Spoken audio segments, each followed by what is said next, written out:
Alright, hi, my name is Jordan, and today I wanted to talk about the agenda setting theory. And then specifically, I wanted to focus it or have it talk about how it relates to the NBA and MVP voting. Now, what interested me in this topic was earlier this summer, James Harden was actually on a radio show, and he was talking about how the NBA, like, they kind of just decide who's going to be the MVP beforehand. And he had a quote, and the quote was, "Nah, it hasn't happened yet. It's too early. Wait until the preseason and when the regular season starts up again. But the media for sure got some teams they've locked in on.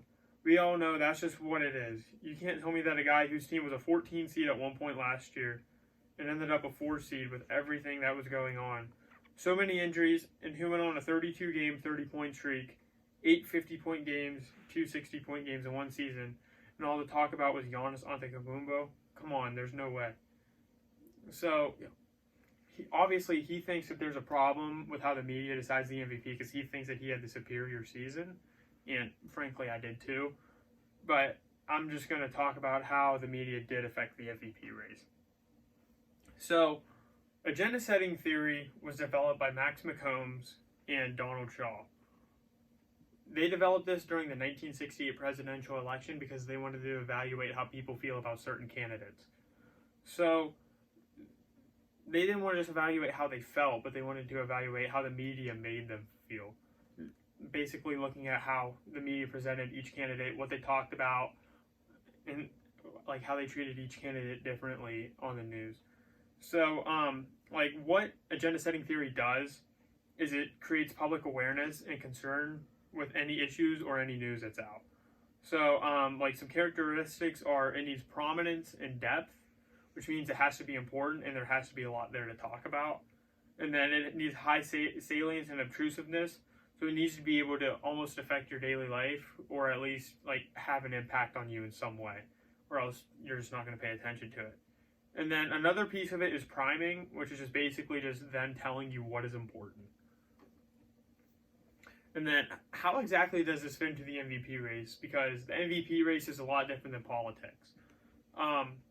The MVP race is talked about from the very beginning of the season. They talk about it. I mean, they're already talking about it for this year, and it's only November, and the season doesn't end until June.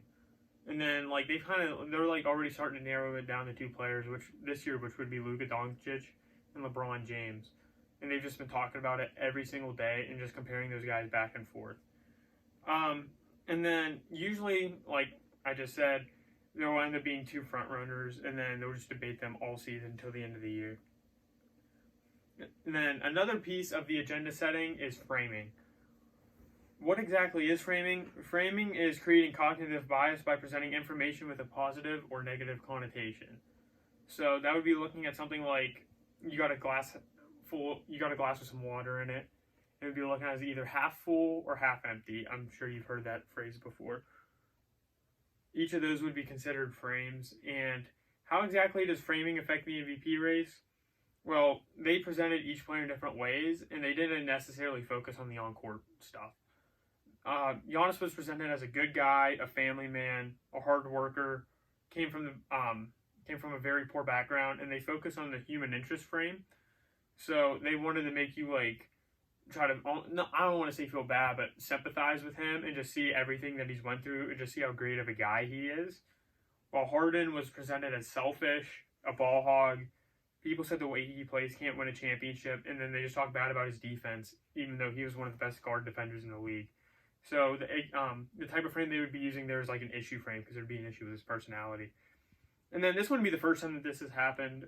The best example of this would be Kobe Bryant and Steve Nash.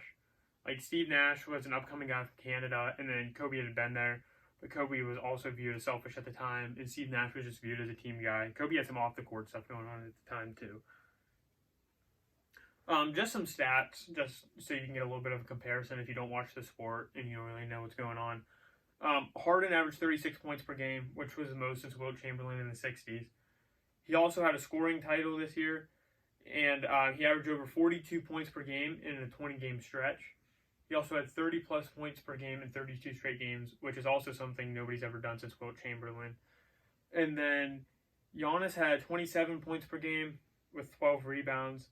and he also was the highest rated defender on the best team. And then he like that's a lot of times who they give the award to is just the best player on the best team instead of the best player. So how exactly did the framing and the agenda setting affect the MVP race? Well, because of the way that he was presented, Giannis was given the MVP because not just me, but a lot of other people feel like the media pushed for him to win the MVP.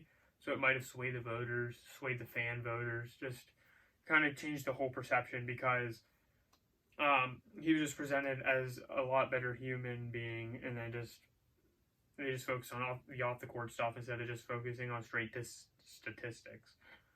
And then it was like his first time being in the MVP conversation, so they like to go with a newer person instead of an older person.